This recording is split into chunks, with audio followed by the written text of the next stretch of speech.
What's up, people? This is another episode of Football Inc. My name is Raymond John Antonio, aka Coach Ray. I'm an entrepreneur, coach, former NCAA Division One football player. Today's guest is someone I'm very excited just to share a conversation with. I look at his journey and I'm inspired. I'm inspired, and this is really all about what this show is about. So I want to make sure I give him a good introduction before we get into this conversation. Okay, so my guest is a true game changer, both on and off the field, former college, NFL, CFL offensive tackle, been involved with the NFL Alumni Association Houston chapter, which is home base right now as a chairman, founder of the Huddle Up Foundation, 73 holding its mission to redefine the DNA of professional sports, creating a lasting impact in the community. So with no further ado, super excited to introduce you guys to Mr. Garrick Jones.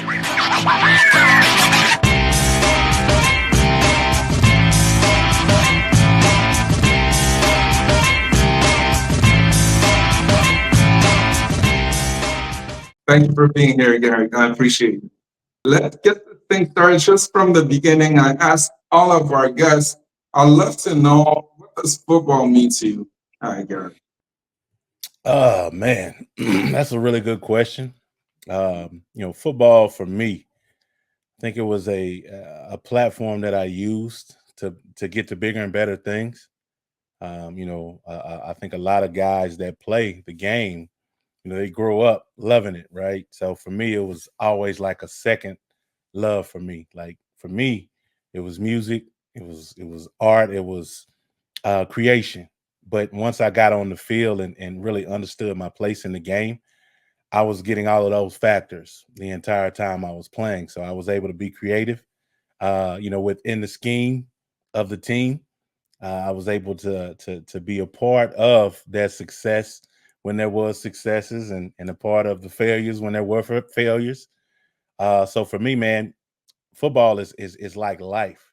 It's one of those things where you get knocked down, but it's about getting up. I think that's the Yep. most important part. And a lot of people that I come across, you can tell who's been in that space and who hadn't when it comes down to teamwork, when it comes down to perseverance, when it comes down to having a short memory, because you can't let one play bleed into the other play or else it'll snowball. And I take that, with me in business and life in general.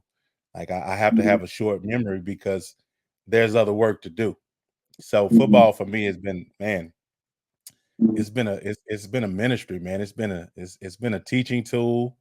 It's just been life, when you really sit down and you look at it for what it's worth. It's really taught me a lot. So football to me has been a really good teacher, in all honesty. Mhm. Love it, love it. And that's a great start to it. If that's cool, I'd love to kind of reverse engineer things, okay? Because Hmm. we all have our origin story. I know you're from Little Rock, Arkansas. And the thing I love about football when you say it's like life, I agree 100% wholeheartedly because you're down in Houston, I'm up in Montreal, and for some Hmm. reason, football builds bridges like that. Okay, football Right. builds bridges like that. I'd love for you to talk about not necessarily all that you do right now, because I know you're into a lot of different Yeah. ventures. I would Right. really love to know more about like your mission, and then as we dive into this conversation, kind of reverse engineer and see where that came from and what made Garrett Jones today. So what's your mission today, ultimately? Man, I would say the mission for me personally is to change the dynamic of professional sports and sports in general. I think the way that I came into these games and how I looked at things before I really just got engulfed by the game, it gave me an opportunity to look at it from a different light. So when it comes down to sports, I want to change the DNA of it. I wanted to be able to take what I've learned and leave a blueprint for those after me. It's I wanted to be able to create a true succession plan for athletes and their families to understand, the leverage and the power that they have when it comes down to sports. And that's part of the mission. That's a part of the bigger plan. The bigger vision is bigger than me. It's understanding that sports has really taught me how to step up to the forefront and be a pioneer, because somebody has to lead the charge, and it's taught me how to be not fearful when it comes down to how I move and what I'm doing, because I know it's for the greater good, of everybody that's on the team. So, when it comes down to mission, it's really above me. It's a divine design. It's one of those things where if you look at football, you look at it, from an amateur level, you look at it from a professional level, or whatever the deal may be.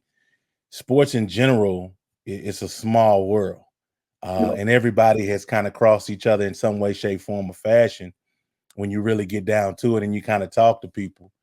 So it's being able to take that of what I've learned in sports and learned in football and being able to apply that to life again.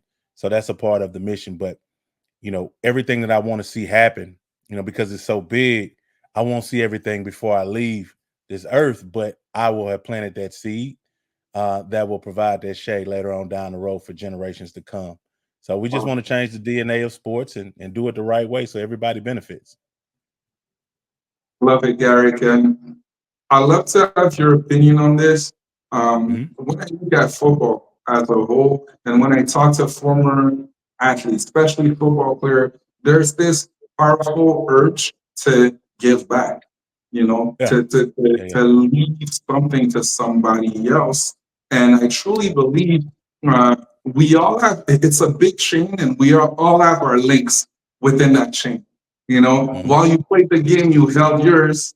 I played a little bit later. I held mine. Now, Hmm. man, people are playing. They probably don't even know about us, and this game goes on, right? But someone Right. has to hold that chain. This is why what you said is so powerful to me, Hmm. because we do have that responsibility. We do, to leave something, the game specifically, better than we found it. And Right. we'll get into your origin story, but I'm very curious to know who impacted you in a way and who transmitted that to you ultimately, that you're doing the same thing now, in your journey, because it Yeah. does come from someone. Yeah. And I'd love for you to talk about that DNA, okay, that DNA of the game. Every single year, more and more athletes get done playing this game, and the same problems keep coming back.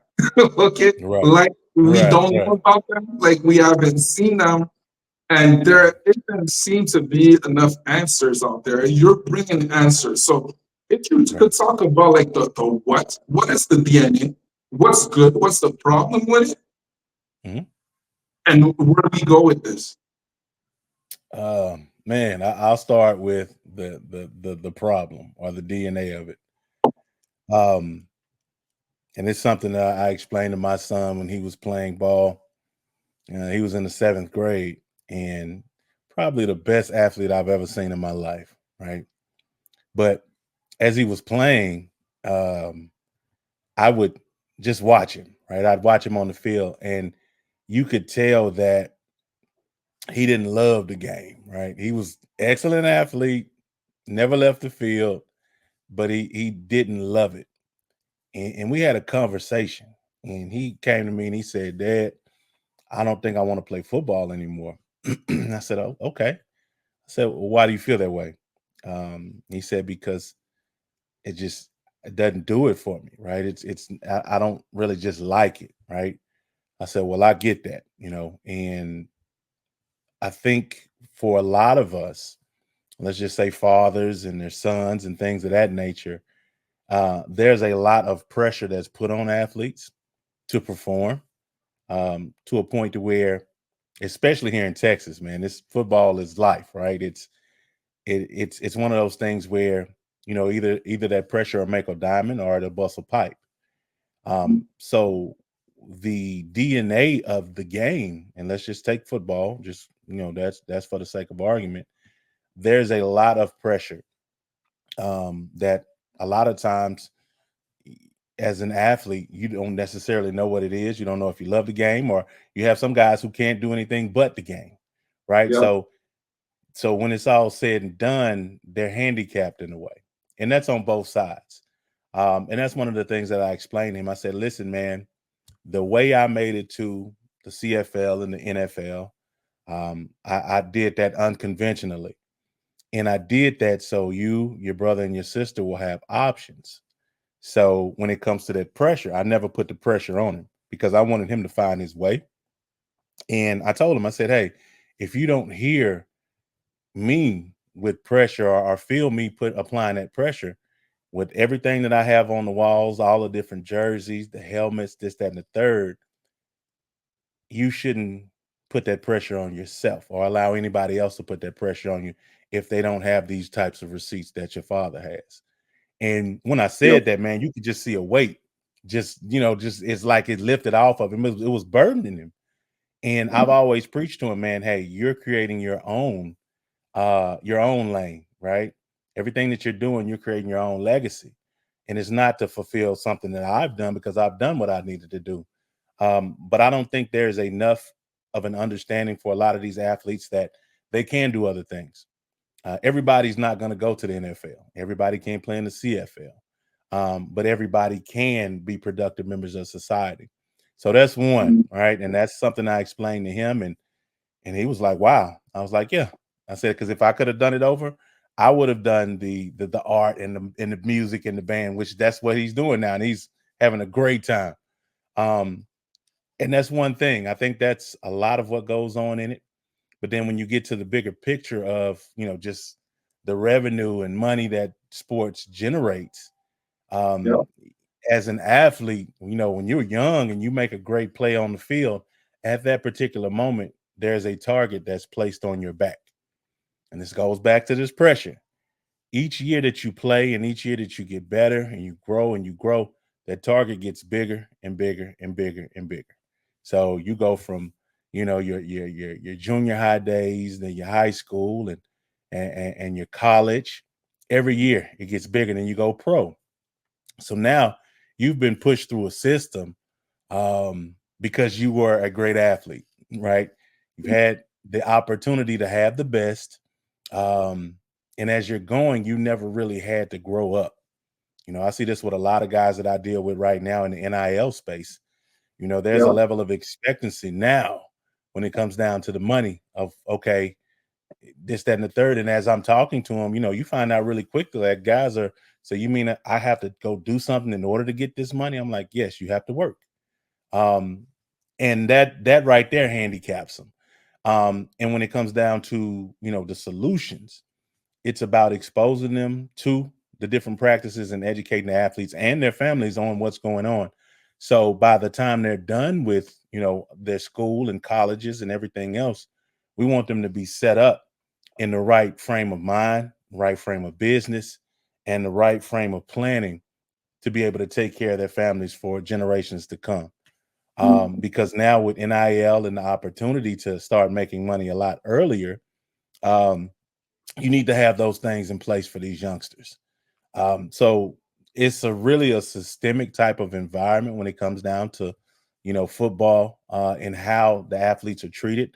Unfortunately, we're treated as commodities. We can be Yep. traded, we can be cut, all Yep. these different things. We have to go through that, in the mindset of, okay, reality when and when you really sit down at it and you're done playing, you get a chance to see really what this thing is about because you Yep. got to grow up, right? When you're done playing, I got to make decisions now. I have to be able to manage this money. I have to have a level of financial literacy. I have to be a grown up when you kind of will push through that system, right? Mhm. So, I think when it comes down to the DNA, and let's just say the DNA of professional sports, um, there's a reason why these athletes, their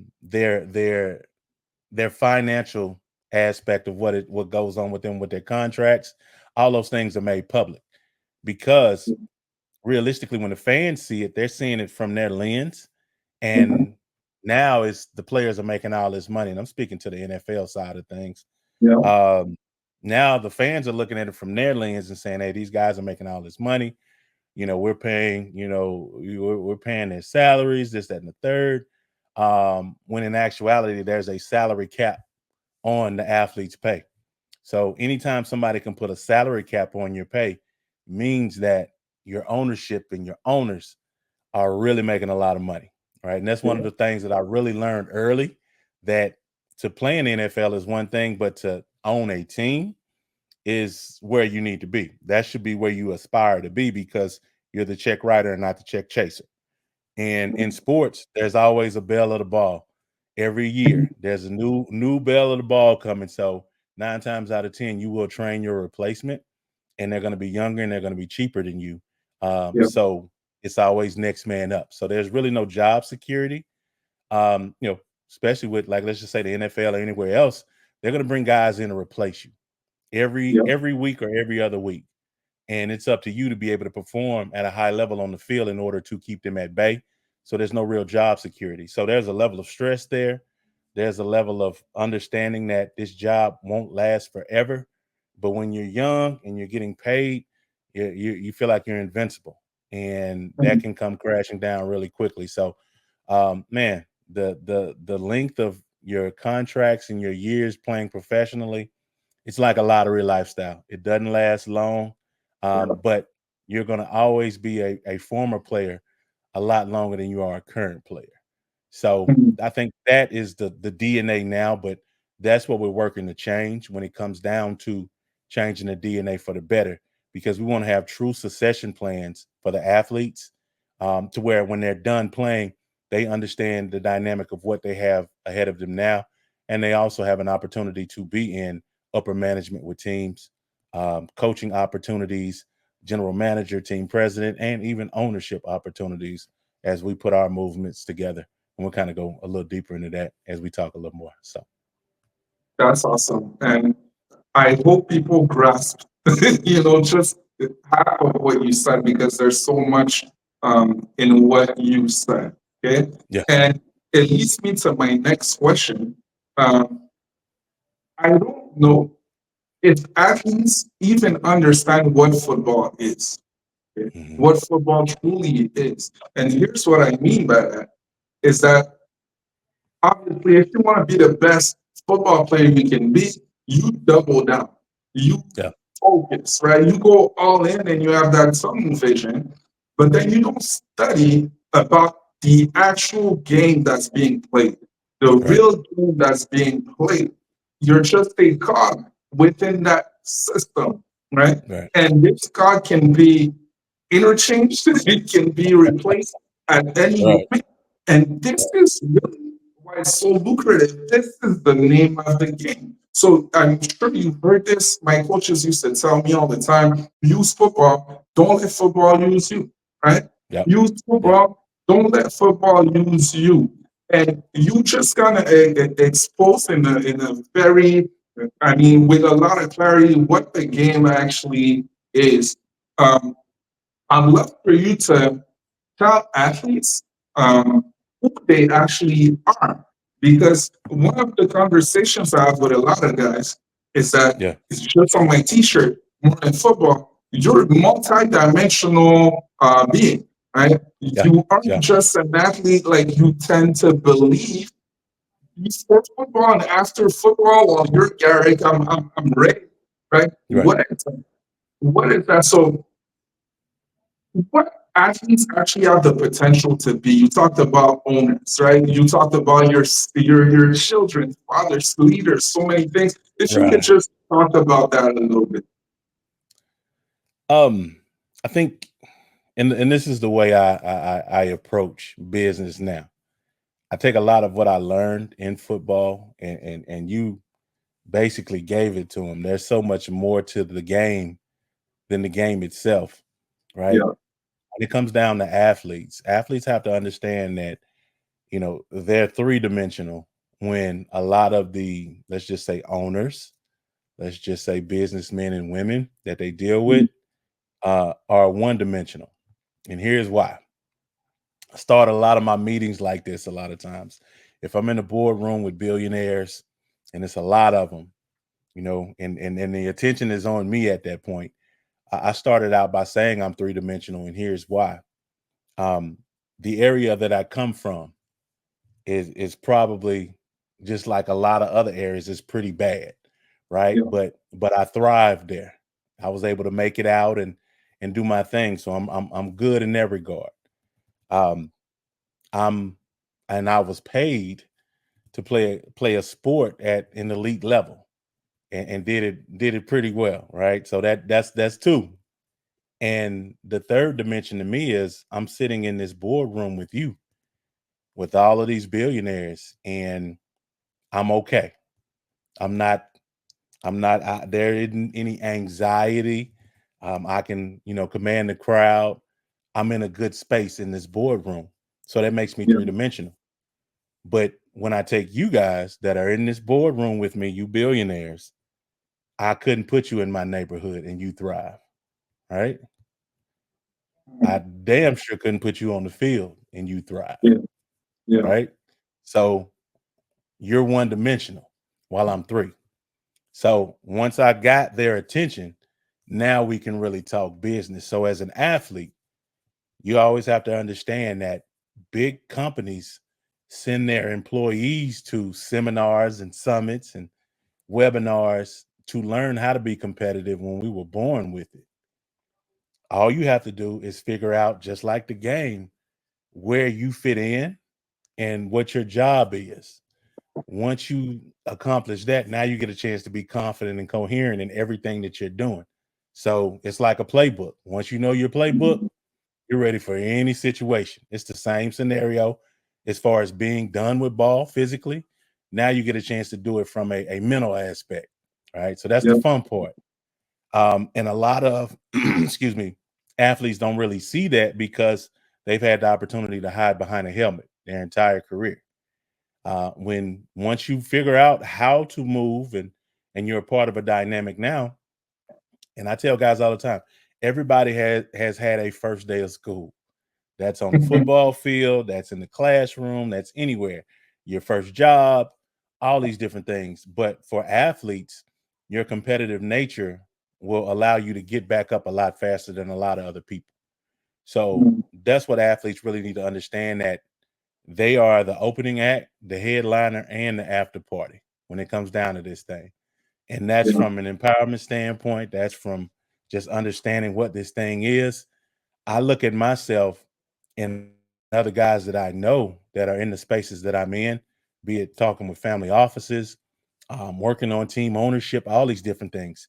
If there's something that I don't know, I know where to go get it. And I'll be back a lot quicker than somebody that you just told no a couple of days ago, right? Because I need you to tell me the no's, because I'm one no away from the yes that's going to change the world. Same thing Yeah. is on the field, right? I'll Mm. get right back up. I'll get knocked down 3 or 4 times. I'm right back up because I got to go to the next play. We got something we're trying to get done. So that's what athletes, that's the purpose and the passion behind them. Once you really figure out what it is that you're here for, you can draw on what you learned early on. And the game of football is more than a game, it's a business. I tell people all the time, they say we just playing a game. No, you're playing a business. This is a business. Same thing I told my son. He's 8th grade. And I'm like, listen, man, you're in part of a business now. And Yeah. he gave me a look. I said, well, do they have budgets for travel? Do they have budgets for your equipment? Do they have budgets for different things that you guys are going to do? Do they have budgets for you guys to eat? I said, that's a business. So Mm. once he started really looking at it differently, it was more than just a game. And it's all about people being educated on it. Once they figure it out, they look at things different. So it's a different lens. But yeah, man, football Mm. is like I say, it's a blueprint. It's an opportunity to learn about life through what you go on the field, man. And once you're able to figure that out and figure out your place in it, man, the sky's the limit, man. Wow. Talking about how football is a business, when you look at it that way, a few years back, I believe it Mhm. was last year or the year before that, the Utah Utes, they gave brand new pickup trucks to Right, every single scholarship player. And they were right, all excited to get these trucks, right? But right, as I was right, right. looking at that, I was like, so you're telling me you had all this money all this time? All this That's what time. I'm feeling right now. You know, Yeah, that's what I'm saying because you kind of have to. You're doing this. I'd right. love to have your opinion on this, okay, Garrick. When I got done playing the game, okay, when I Mhm. got done playing the game, and I was looking at the abyss, okay, the Yeah, abyss, yeah, yeah, yeah. I got and I was like, okay, what's next? How do I you. Mhm, transition? I started really objectively mhm, looking at why I played the game, what I mhm. liked about the game, and then I realized something. I realized that it was never really football that I loved, although I Right. committed so much to it. It was pushing myself, Yeah. finding out what I'm capable of, surrounding myself with leaders, dogs, Mhm, mentors, champions, mhm. um, making an impact, right? Yeah. So, with this, it leads me to my next question. Because you said it from a kid, you always knew football was kind of second. You played, but it was second. I believe that's what you said. Yeah, yeah, So yeah. why did you play the game when you narrow it down, Yeah. to these three things? What did you take from it? And obviously translate it to everything else. I see your post every single day. I see your Yeah. mindset, your attitude, how you attack things. It's like Yeah. you're about to go play football, So I love to dive into that a little bit. Yeah, yeah, yeah. Absolutely. For me, man, I'll take the way I made it to professional sports. It was unconventional, right? I left school after my junior year, in which I played against, I want to say close to 7 to 10 guys that, went first through fourth round in the NFL. Okay. So I was on some radars, right? But this was pre NIL. So I was at school year round, didn't have any breaks. So I was summer school, regular school, the whole nine, right? So I was a man, I was a fixture there in the community. So what was happening was I didn't qualify for certain grants Mm, because my parents made a couple of dollars over the limit. I wasn't able to work because I was a Division 1 athlete. All these different things, right? And a lot of people don't get this, right? But yeah. because of that, when the food was cut off, Mm, I was hungry. I was going hungry at night, right? So if I wanted a snack, you know what I'm saying? I couldn't just go in the refrigerator because I didn't necessarily have the money. So everything that I left in my hometown, all of the bad stuff, um, my thought process was going back that way of hustling, trying to make ends meet, trying to, make money, the whole 9 yards. So I just decided that, with everything that was going on at school, me being a businessman and understanding business and seeing the money, that we're generating for the university and we're not touching any of it. I said, you know what? I'm not, if you really break the numbers down, I'm making less than a 9 to 5. I said yeah. that's not good, right? So I decided to leave. So I actually went back home, um, and was working odd jobs, helping the family business, all those different things. But I knew that I wasn't done, I wasn't done playing football. Excuse me. Uh, and man, we had a family powwow, and I got a hold to some scout schedules and some groups that helped me. Those guys came through, and I was at the end of my rope. I was like, I'm just gonna work and whatever, whatever, right? And they got back with me, and we got a hold to some schedules, and I just Mhm. left Little Rock and followed scouts all the way to LA, and then Wow. from LA back to Mobile, Alabama to the Senior Bowl. So wherever they were stopping to watch film, I was popping up. Right. So this was pre the internet was not what it is today. No social media. Yeah. But I had that drive in me, right? So long story short, man, eventually they started working me out. probably in some of the most adverse conditions. Hell, I was running 40s in hallways of hotels. I'm working out at 3, 4 in the morning, anything to break my spirit. But what I did was I set the tone for what I was going to do. So they was like, either this guy's crazy or he belongs. Mhm. Got the opportunity to work out at my pro day at school and turn heads, and I almost got drafted off the street. But ended up going priority free agent to Jacksonville. They had signed a couple of tackles beforehand from the draft, or drafted them rather, and didn't sign them till later. But brought me in, man. I had worked my way all the way up to the second string and was getting some significant reps. But once they signed them, I was out the door.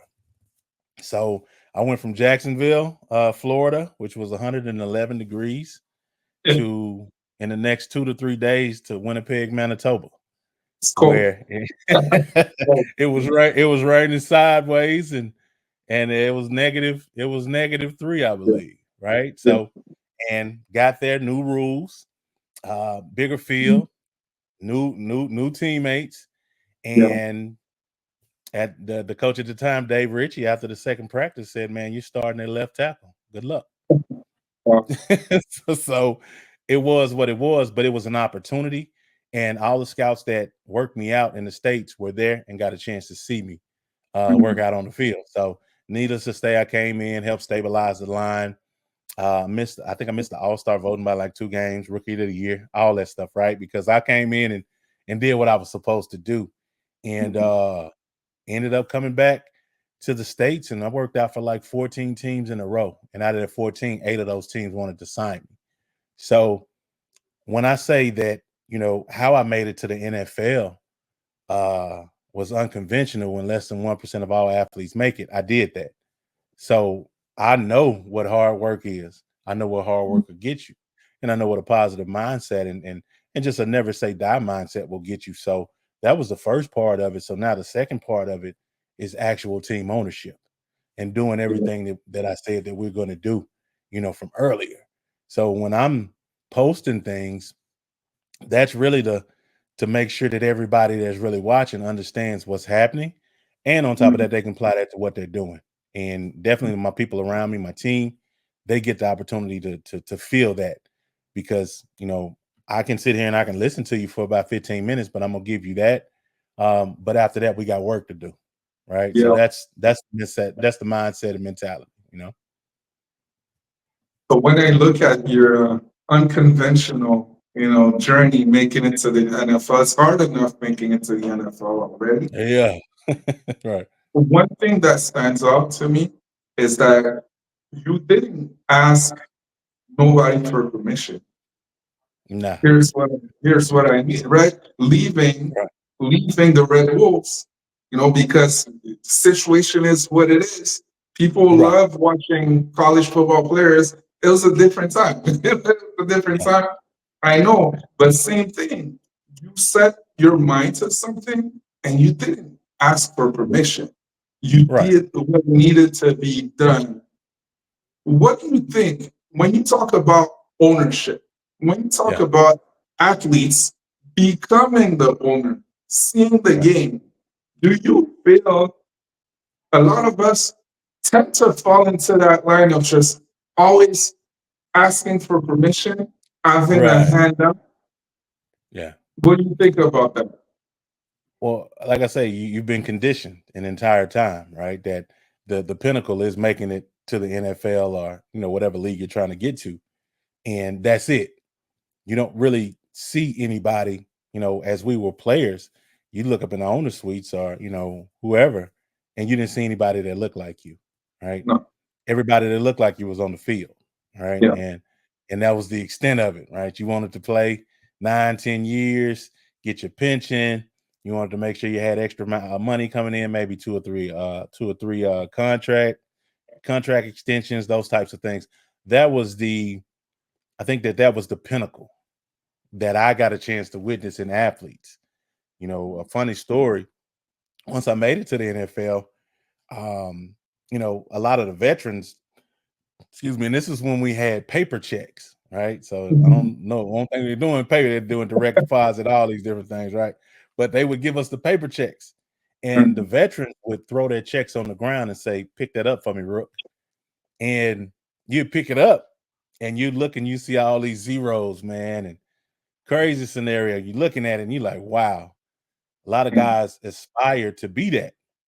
Yeah, Me, I looked at the zeros. I said, "Okay." I said, "Well, the general manager and the team owner," I said, "they're paying me and all the rest of these guys, everybody in the building, everybody, all these different groundskeepers, this, that, and the third." I said, "And they're doing it with a smile on their face." I said, yeah, okay, okay." I said, "Well, if that were me having to pay everybody, I'd be kind of tight, right? I'd be like, that's a lot of money." But as I started to really break down and look at the numbers and really study these team presidents and these GMs and team owners, while I was playing, there was on the job training for me because I knew that somebody had my playing times in their hands, right? They yeah, could dictate whether I'm gonna touch the field or not. It doesn't matter how good of an athlete I am because of how I made it to the league. If I beat out somebody you drafted, that meant that your scouting staff and you didn't know what the hell you were doing, right? yeah, That's an omission of I don't know what I'm doing, and they'll never do it. So I was like, okay, I have to win off the field, right? mhm, And now I'm looking at it and I'm looking at numbers and same thing I did in college. I said, well, I get it. I said, so I'd rather be the check writer than the check chaser. So that ultimately was the I think that was the defining moment for me. I was like, okay, I get it. So when it comes down to asking for permission for what? Like, we're yeah, supposed to be here, yeah, right? Yeah, we're supposed to be here for what, right? Because you look at the athletes mhm, are the engine, right? And then you got the fans. The fans are the fuel. So if you don't have either one of those, you have a great idea with no way to execute that idea. mhm, So that's why with the ownership reimagined movement, we're looking to bring the fans into it and also the athletes and give them more of a voice and educate mhm, them at the same time. Because with a true succession plan for athletes, if you know that I'm going to take care of you down the line to be able to take care of your family from the grave, you know what I'm saying? You're going to run through a brick wall for me, right? Championships won't be a problem at all. But if yeah, you are not necessarily focusing on what's going to go on with me after the fact, there's a level of scarcity there. So those athletes are like, I need to get as much as I can now. And when you get the second and third contract, guys start shutting it down. The yeah, ultimate goal is to make sure that we're championship caliber organization. So in order to do that, you got to take care of your people. Same thing with the fans. If I make sure that once you're a true dedicated fan, I want to make sure that I'm raising your economic ceiling too as well. Because if you're making more money, I can charge you more money. But a lot of mhm, owners don't look at it like that. They don't look at it as they can be the market makers. It's This is how we've always done it. So mhm, innovation, you know, um, understanding people and yeah. also making sure that everybody's going to thrive when they're done playing or when they're in their retirement age. That's what's needed in this whole DNA switch. Okay. So you were in the locker room, basically going to university, business university, while being in the locker room. Okay. Absolutely. 100%. Come on. Okay. Uh, a lot of things to pick up on that also, where wherever your environment is, what can you learn? Right? Right. I'm a coach that every single practice, at the end of practice, he would come to me and ask me, what did you learn today? And Right. sometimes I was like, well, coach, I can't learn something every day. It's like, yeah, you can. You Yeah. can, Yeah. right? If Yeah. you're looking, if you're intentional about it. So you were very intentional about it.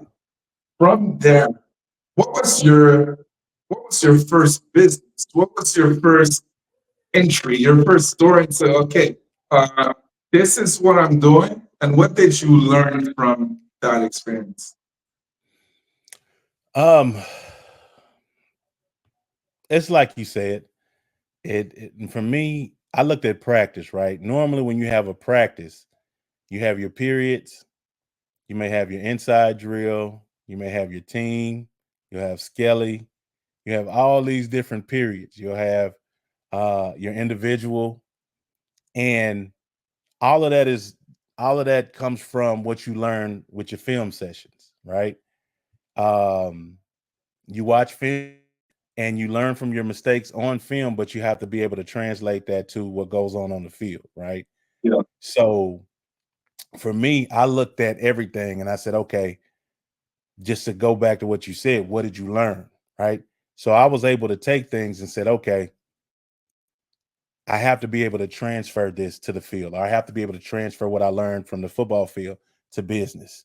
I have to be able to transfer what I learned from the football field to, my children, right? My family life. Being consistent, showing up every day, right? I know they're Mhm. looking at me and I have to leave that blueprint.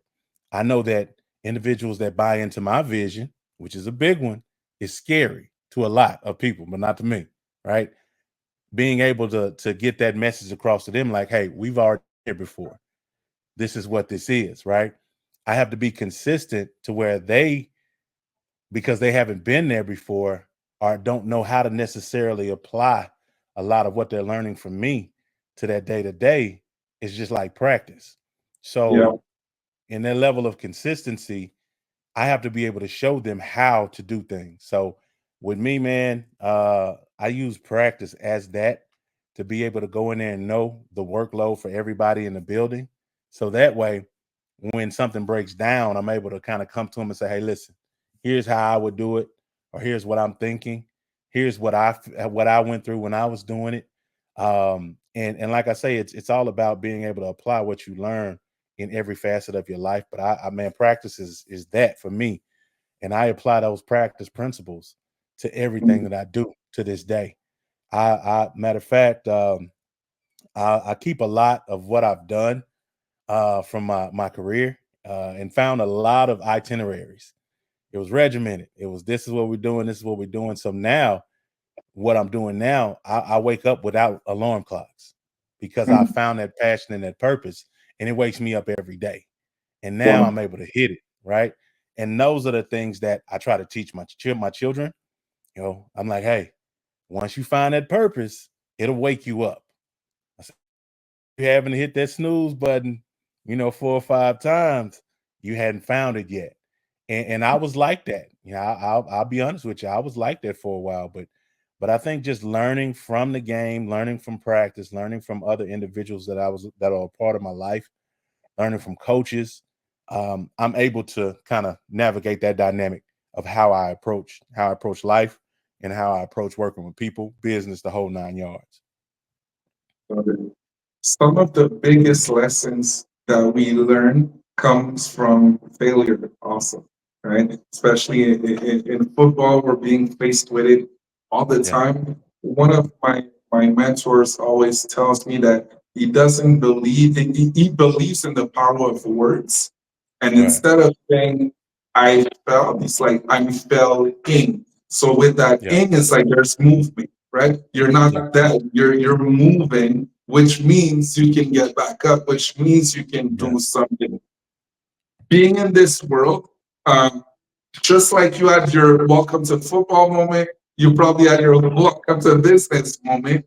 Um, Yeah. if you could tell about maybe one experience where you really faced a challenge, or maybe thought you were failing at this point, because a lot of athletes, I believe, don't want to jump in because they're so afraid to fail, right? They're Yeah. so afraid to fail outside of what they know, outside of what Yeah. they know. So I believe that could definitely add a little bit, a new idea into the heads of a lot of guys just by hearing Yeah. maybe what challenges you face in your journey. Man, when it comes to challenges along this journey now, it's for me, a lot of athletes really have to look at it like this. You're not physically doing anything as strenuous as it was when we were playing. I Yeah. think you were put I think you were put to the test because you had to think and you were tired. Now, when you get to a point where you're not necessarily physically running as hard as you were, it makes the game easier. The game slows down. And I had to really look at that and like you said, reverse engineer it. And I always kept in my mind, that these big time consultants, these big time fund managers, these big time family offices, these NFL owners, it doesn't matter. It started somewhere. It was the Yep. first day of school, right? So what I look at when it comes to what people call failure, I call it research. It's I'm researching, right? So in order to really get myself to a position where I can be affluent in what I'm doing, I got to go through that. It's just like the no's, right? Yep. I'm one no away from the yes that's going to change the world. And that's how I look. That's Mhm. how I challenge life. Like, I don't care what's going on. I'll get it done. And that's just how I look at it. I'll talk to guys, man. Guys, I'm talking about these guys have master's degrees, and they deal in the billionaire space and all these things. And I'll just come in and I'll sit down and we'll have a conversation, a Mhm. meaningful conversation. And by the time we're done talking, there's a new respect for me, right? Because I have put in the work. I've done my due diligence. I've the amount of time that I put into this thing. I'm considered a specialist, and I know that from the jump. When I come through the door, I'm changing the atmosphere. Mhm. That's how it works. It's the same thing as if we're getting off the bus and we got a game. You're gonna put your biggest players up first, because psychologically, when they see these big guys getting off this bus, Yep. psychologically they'd already lost the game, Yep. right? So I use everything that I've learned when it comes down to that. So athletes, man, really are. It's an advantage to the game by being an athlete and going through that. To go through things, all these different adversities, sudden changes in practice in the game, you know how to pivot, you know how to bounce back. So once you really figure out how to apply all those different things, man, it's so much easier now. And you just have Mhm. to kind of find that fire for it. Like I say, it's about purpose, it's about passion. But there, I don't look at it as failure. Like I said, I look at it as research, man. It's part of us putting together this major term paper. Like, hey, this is what we got to do. It's a part of it. 100%. 100%. I should be taking notes. I feel like I feel like I should be taking notes. Seriously. Seriously. And I got because you. you said something really powerful, Garrick. Uh-huh. One thing I see in business and in anything else really is that as people grow and as they're trying to level up, the best of the best always find a way to simplify while Mm, others overcomplicate things. yeah, Okay? yeah, yeah. Overcomplicate things. What do you think that athletes are just simply overcomplicating at this point? You know, overcomplicating when it comes to their journey, their potential, Mhm. whatever that is. Um, it goes back to what I was saying about hiding behind the helmet. Hiding behind the equipment. I think when you're stripped from that and that's stripped away from you, it's like you got to be okay. This is me. It's a new beginning. Yep. And for athletes to make that decision is a hard one, but it'll be made for you. I promise you. There's not many guys that's going to play as long as they want to, Brady included, right? For Yeah, sure. yeah. So you have to already go into it understanding that there will be an end. And the way I made it to the league, for me, I had to think about retirement before I got there. Now, did I go through everything that guys go through in that position? Yeah, I've gone through it all, and that's a part of my lesson plan when it comes down to Mhm. talking to athletes, dealing with the younger athletes, all these different things. But what I look at, w- the entire scope of things is just that with athletes, man, like I said, once you get a chance to really sit down and look at it, the game slows down. I didn't have my game slowing down for me moment until I was late 20s, right? So I'm out there, I'm flying around as a youngster and I'm just straight athlete. Didn't really know the scope of the entire picture because I was looking at my piece of that puzzle and making sure Yeah. that I didn't screw up my piece. But once I got older and I took the time out to really look at it, I started understanding what everybody else was doing in plays. And that made the game that much slower, right? I was able to be intentional about it. And it's the same thing in life when you're done. Being able to just slow down, and say, okay, there's a reason why this person doesn't understand me. We're on two different levels. So it's communication, trying to figure out what that looks like. Playing offensive line, we're always talking. So anytime that there's a lot going on and plays aren't going the way they need to go, you can look at your offensive line. If they're not talking to each other, they're keeping secrets, right? So now nobody knows what to do, but you should be talking, you should be communicating, you should be all these different things. And that's what I love about athletes, man, especially football players. The aspect of what we do and how we've done it, it transfers.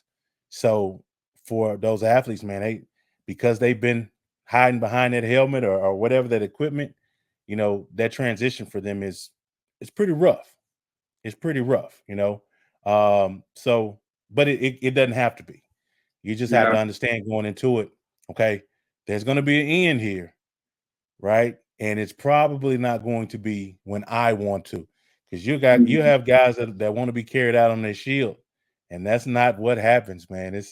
You're gonna go. You're going to be replaced. So Yeah. make the most of your reps. That's what I tell a lot of my guys now in the NIL space. These youngsters, they may not get as many reps as they want. Yeah. Yeah, yeah, they may Sure. not get as many reps as they want in the game. So I'm like, the reps that you get, you have to make those count, because Yeah. that's the same thing in the league. You know, something can happen. You can have an injury. You will be replaced.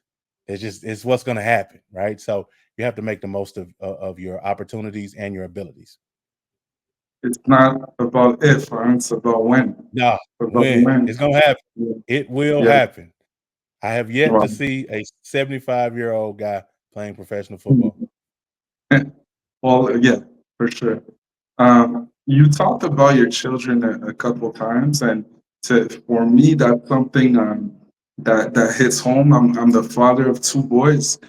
and what I find is so important about elevating athletes, empowering athletes, is that what I see when I look at my oldest, okay, he's 7 right now, and obviously I'm like his father, I'm his coach, I'm all of that, right? I'm all of that. All of that. But All of that. I also understand that one day he might not want to listen to that, and that's Right. okay. There are moments like that, right? Yeah. Yeah. Yeah. And I really tend to believe the more leaders that are created, through this, it comes back around because my son will be looking up to these guys at some point. So it comes back to me. It comes back to me. And football is family. We hear that a lot. Football is community. I Yeah. really find that everything that you're doing kind of come back to this directing line, this Right. directing line about when it's all said and done for that athlete and he can't play no more and if he's not there anymore, hey, you got stuff going on that can take care of yours. And Hmm. that's powerful. That means so much. That means so much. And you're right, man, that gets people going through a brick wall. So if that's okay, I'd love for you to talk about what family means to you. And so yeah, family. I know you had mentors. I know you had coaches.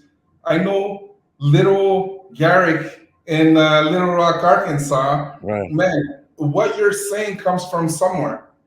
I'd love to know where it comes from. If we can give flowers to these people and what their legacy is being carried on. So if that's cool, I'd love Right. for you to talk about that a little bit. Man, it's so many people, right? For me, I learn from everybody I come in contact with. And I've always been like that. I didn't know, what it was for early on, why I was learning so much, and being like a sponge with everybody. But that's always been the deal, right?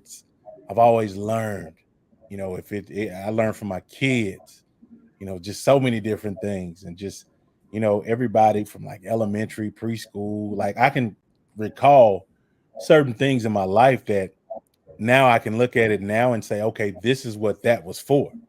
Yeah. When I was young, I was like, I'm all over the place.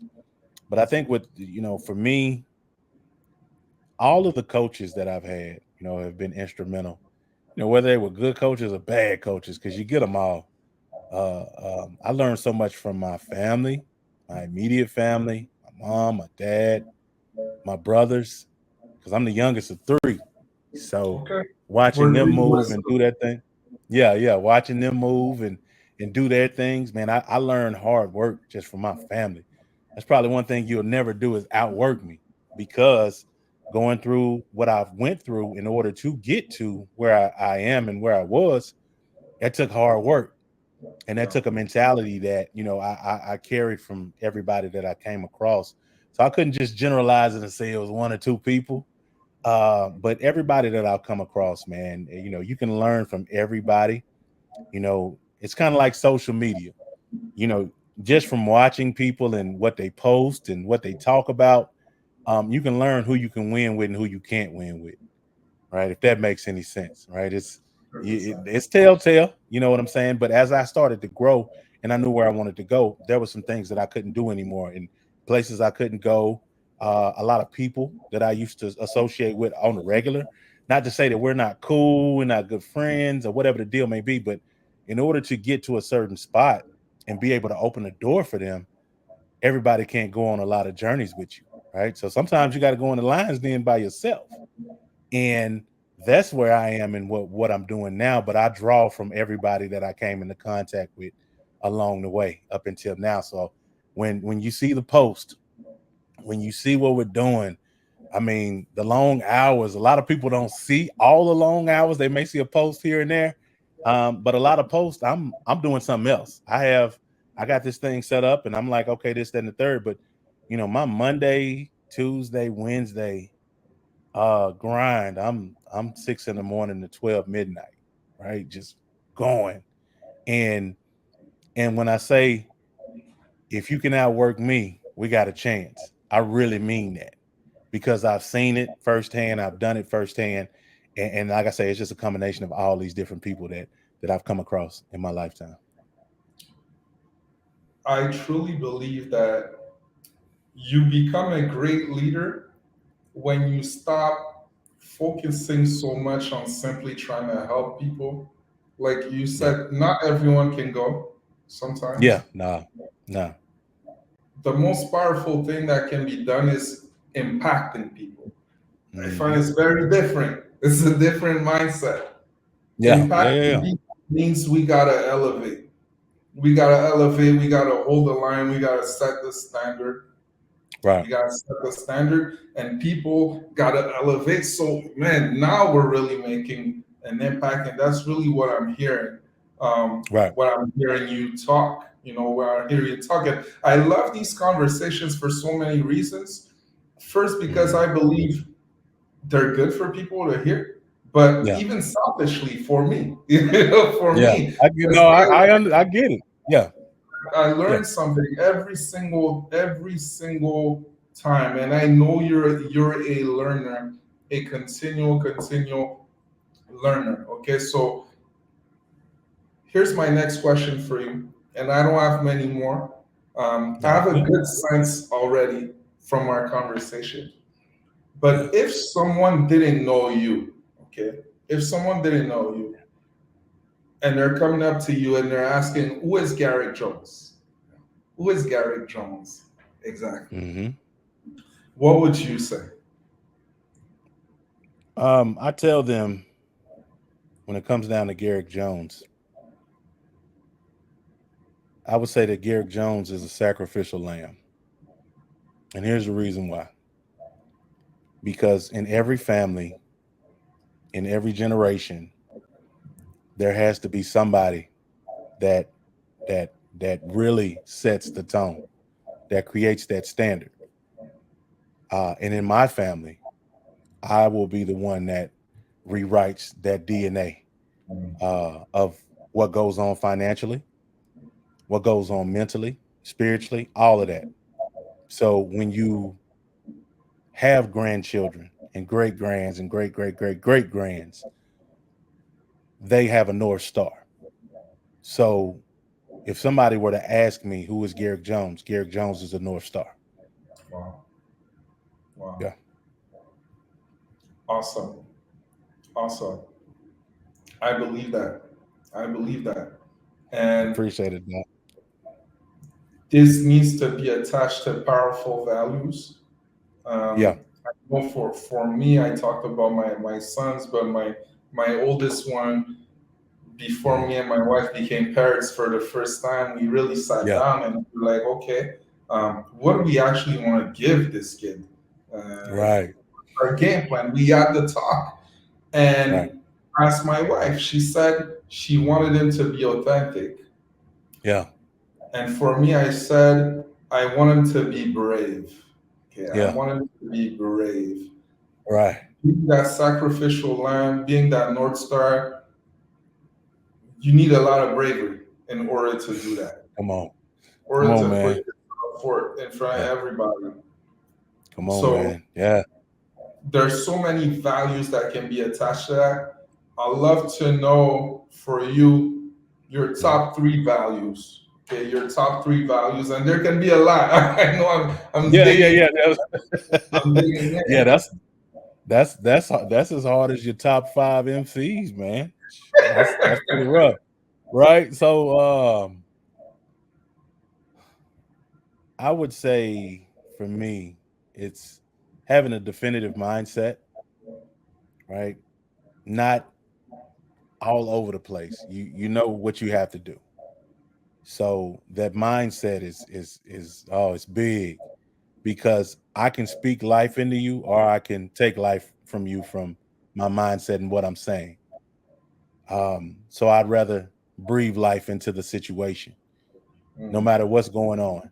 Just my outlook on life, because I've had the opportunity to go through some things. Like I kid around, with my mom, because I still have her in my life, but I tell her I've done enough and I've lived enough for 3 lifetimes in 45 years. Um, so just that definitive mindset.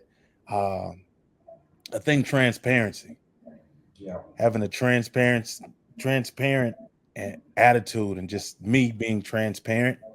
You know, if you really look at my body of work, there's no reason for me to take advantage of anybody. I've done it, right?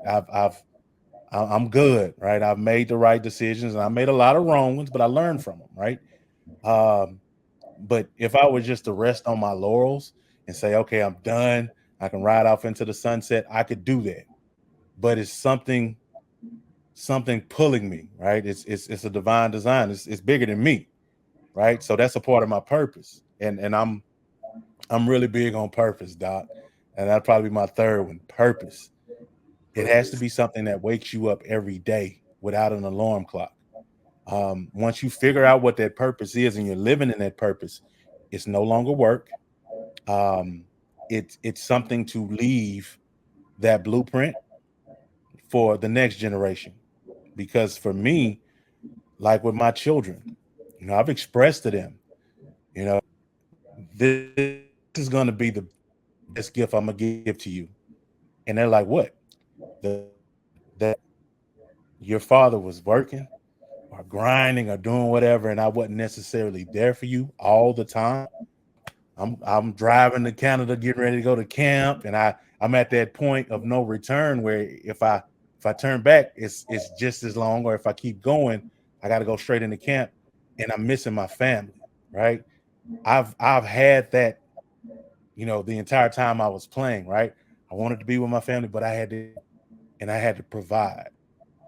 So for me, being the type of parent that I am, being the type of husband that I am, you know, somebody has to go do that. And in that, provide that shade that they need on those hot days. And now you can look back and say, hey, this is the one. He's the one that has us here now. And just that gift. So that purpose is huge. And the young learn, man. They watch you. They watch you. It's just like when my father. I watched him. I watched him work. he would work shift work. He would work. Now, when it was time for him to have his days off, he wanted to just lay down. Yeah. But if it came to working, he did his thing. My brother's the same way. We will get up and we will work because somebody's depending on us. Yeah. So not only our immediates, but think about business. People that are under you, they're depending on you. Like people in this movement that are with me, they are depending on me to break and crack that code to get to this team ownership because that's opening the door for them and their families, right? All these fans, all these players. So having that purpose is big because that purpose gets you across that finish line when you're dog tired and you like, man, I'm good, man. I've done it all. I just want to ride off into the sunset. But you have something that's bigger than you pushing you. Yeah, that purpose would be the last one, Doc. Awesome. And my last question for you is really just for the listeners, because I know Hmm. there's a lot of guys right now that they just don't know where to go from here. They don't know how to get started from here. They're Yeah, facing the abyss, like yeah, like many guys yeah, every single year. And sometimes yeah. it's only about putting one foot in front of the other. If Absolutely. you have a message for them, whatever that is, about what's Mhm. next and how good it can be for them, what would you Yeah, tell man. I tell them to just look at it like this. Others have been there before. It's just your turn. So if we're able to make something happen and make things, there's nothing new under the sun. You're not the only one. I think when you get out of that mentality of, it's just me going through it and having these rough patches, it puts it in perspective, right? Because everybody's fighting a battle at some point, every day. There's not a day where somebody isn't fighting a battle. So for athletes that are, facing that abyss or that lion's den, or whatever the deal may be, it goes back to what you said: one foot in the other, one foot in front of the other. On the football field, you have to be decisive. You know, you can't dance around, right? You got one cut and you got to go. So when they start looking at it and taking those terms and that terminology that you've been coached up on about life through football, or any kind of sport, any athlete that has gotten up at 5 a.m. in the morning to go through those off-season drills and everything else that's associated with it. When other students are just getting out of bed at 8:30, going to get some breakfast and then going to class, but you've been up since 4:30, and your day is just getting started. Then it's something about that when it comes down to athletes. So, this too shall pass. Nothing is going to last forever, man. It's just figuring out how to take what you've learned in film study and now apply it to that practice field. Same thing in life. So that's what I would say, man. Ain't nothing new under the sun. You're gonna be okay. My thing is this, man. I'll listen to pity parties and woe is me's for 15 minutes. But after that 15 minutes, we got work to do. So them? Yep. Yeah, yeah, yeah. yeah. Awesome, Garrick. Awesome. Where can people find you? Where can people Right. contribute?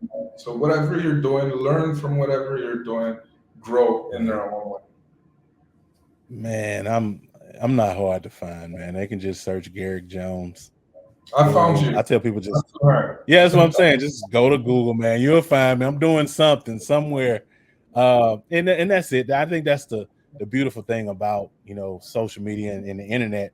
You can connect with people from all over the world, all walks of life. But you have to be intentional about what you're looking for because you can start doom scrolling and your Yeah, day's gone, right? yeah, But be intentional. And if you're looking for individuals that are in certain aspects and doing certain things in life and intentionally are looking for them, they'll pop up. When the student is ready to learn, the teacher will show up. That's how it works. perfect. I have to tell you, and I say this from the bottom of my heart. I appreciate you. I appreciate you. I don't believe nothing happens for nothing. Okay. I 100%, Doc. believe the work that you're doing, changing the DNA, of the sport that we love so much, Right. and of the people that we love so much, because it's really about the people in football more than just football as a Yeah. Yeah. Yeah. whole. We're talking about changing the game completely, and I'm not talking about the gridiron. Yeah. I'm Yeah. talking about Yeah. so much. And man, Yeah. I commend you for that. And I'm inspired. I'm truly inspired.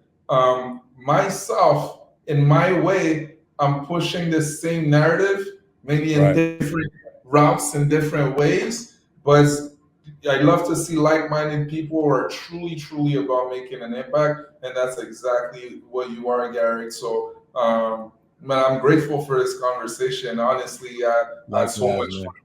I had so much fun Man, connecting with you. man, listen, nothing happens just out of. So as we and as this movement grows, you're already a part of it. The fact that you reached out, those are the things that, for me are commendable, and those are the things that now I see, just from the conversation, mindset and the questions that you're asking and what we're talking about. This right here is a ministry. So when it comes down to the athletes and everybody that's associated with what we're doing, when we own teams, you won't just come to our team and just collect a check and you go Yeah, home at the end of the day. No, we're going to make sure that we have a true succession plan in store for you.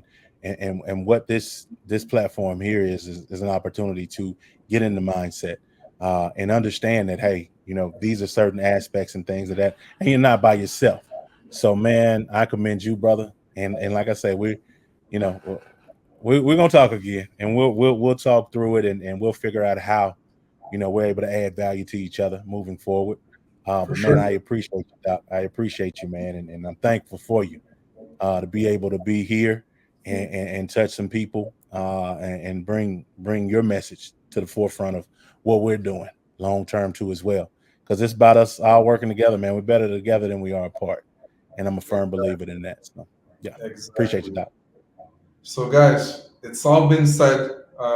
If you learn even one thing, I'm challenging you in the end, because it's one thing to be an information gatherer, it's another thing to take action on what you actually listen to and what you hear. So, the only job I have for you is to share this with somebody else. Share this with somebody else. Go follow Gary, contribute, support, learn, whatever you need to do. We're all in this together. I appreciate you guys. Until next time. Thank you so much, Garrick. Thank you.